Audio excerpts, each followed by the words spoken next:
Hello, my Panda Pals, and welcome back to another recap. Today we are covering part 2 of what happened on the Happily Ever After season finale. So let's get right into it. Sit down, buckle up, and let's go for a ride. Let's check in with Emily and Kobe. After revealing their third pregnancy to her parents, Emily tells us that she wasn't expecting her parents to be happy with the news because she was well aware that her parents wanted her to raise her growing family in her own home. Emily's gonna want to stay as long as she can. Maybe they're telling us because they can't find a house and they want us to know that they're not gonna move, they're gonna have a baby here because... No, they promised us they weren't gonna have another baby here. Emily and Kobe come out from putting their kids to bed, and her parents tell them that this was incredibly unexpected news for them to receive. We weren't, expecting this now. Oh boy, we weren't expecting it either. I don't believe you. You were kind of playing a risky game there. I mean, you have a plan. Yeah. Okay, so when are you gonna buy a house? When the right one comes on the market. We already got approved. No. Girl, that is not a plan. Who cares if it is not absolutely perfect? This baby is coming in 9 months. Your plan is find you a house that you can live in ASAP possible. You should buy a house that's gonna accommodate what your needs are right now. It may not be the house that you love. No, it won't be a forever home, we know that. But But I want to go home and I want to love my home. Kobe tells us that he understands Emily has very particular things that she wants in her new home, but right now, they just need a home to raise their kids in. So that means they need to move, even if it means they'd have to pay rent. We won't rent, though. Okay, then we The only reason we live here is to save up to buy a house. Okay, and we already... So you're you've lived buying a here house. almost 5 years. Emily starts to get really defensive, and honestly, I think she's being really bratty and incredibly ungrateful. We want to move out, probably more than you want us to move out. Well, you're not making it sound like that. She tells her mom that she was not expecting them to respond so negatively to the news that they were having a baby. Her parents tell them that they are obviously happy about a new addition to the family, but it's time for them to raise their family in their own home. Where is it not clear that I have said I want to move out and buy a home? Who went and got approved? I did. Who went and looked at houses? I am. Who got the realtor? I did. She tells us that she's so annoyed because when she told her kids about the pregnancy, they were overjoyed, so happy that they started to cry. But when she told her parents, they could only focus on when they were planning on moving out. To be fair, your children are not the ones who are providing you with a roof over your head for free, where you take up their space, their time, and their resources. I just don't want you to push us to the point where we have to make an ultimatum. Okay, well, we'll move out. Let's find a house tomorrow. And I don't understand why you're having the attitude now. Because, Kobe continues to speak to Emily's parents without her, and they all agree to move forward and work on a plan together to get them their own house. Let's check in with Manuel and Ashley. It is tense as hell at this roundtable as Ashley continues to press Manuel about the money she gave him, and it goes as well as you think it will. ¿Dónde está el dinero? Cheers. No, just here. ¿Dónde está? Ya no hay. Se ha ido, ¿ok? No está en el banco, lo ocupé en otras cosas. He tells her that her money went to bills that he had to pay back in Ecuador. Tú eres responsable con tu cuenta, pero yo no. Tú, ocupar tu dinero en... Ashley is shocked because apparently she had no idea Manuel had any debt. Pero yo ocupar el dinero, que es más importante para pagar mis mierdas en Ecuador. With my money, Manuel? With my money? This man is trying to say that he is responsible with paying back his debt while he sits there lying to his wife so that she can pay off his debts unknowingly for him. That is one way of defining being responsible. Everyone at the table is like, the f is he saying? And she explains that he's been using her money to pay off his debts back in Ecuador, which is so hilarious considering how he's been judging the crap out of her for being in debt herself. His cell phone has never been turned off. The lights have never been turned off. And homeboy getting thick as all hell. He eating, that is for damn sure. So how are you gonna say I'm irresponsible with money? Her mom tells us that Manuel's bills are definitely another family, and she's ready for him to be somewhere else forever. Ashley thanks everyone at the table for coming out, and she excuses herself to go outside and talk to Manuel. Manuel tells us that he paid the debts using Ashley's money because if he didn't, then his family would be responsible for paying it on his behalf. ¿Por qué no le conversé a él que ocupé esos $1,000? O sea, porque yo pensé que nunca se va a dar en cuenta. Well, that is an awful thing to admit. I would much rather just be honest about the debt and work together to solve the issue instead of lying and then gaslighting my partner so that I can siphon money away from them for my own benefit. That was a really weird road to choose to go down over and over again. Yo dime, ¿qué está pasando? Tú gastas en tu No es sobre el dinero. pasó lo que pasó, ok, finish. Mañana es otro día y empezamos nuevamente. Wow. I take back every good thing I ever said about this man. Every positive feeling I got, gone. What a colossal loser. People with penises are ass. To be fair, anyone can be an asshole, you just happen to keep picking the ones that have penises. Alguien criticándome sin saber las razones, sin poder escuchar tal vez lo que yo siento. Delusional man said what?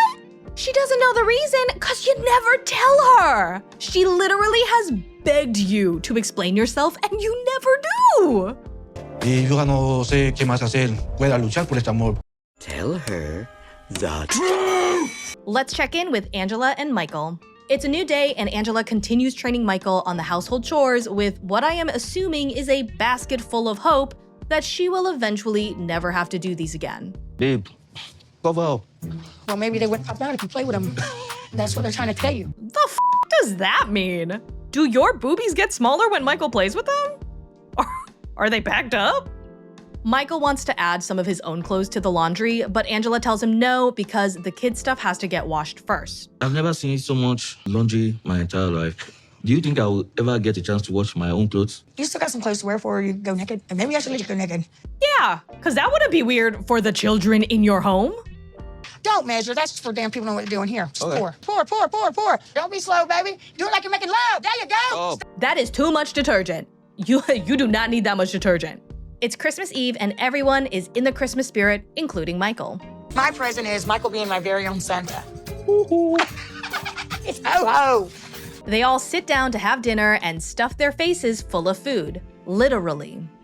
They all turn to stare at Michael to watch him take his very first bite of ham, and this man puts the teeniest, tiniest piece into his mouth and does his best to pretend like he doesn't absolutely hate it.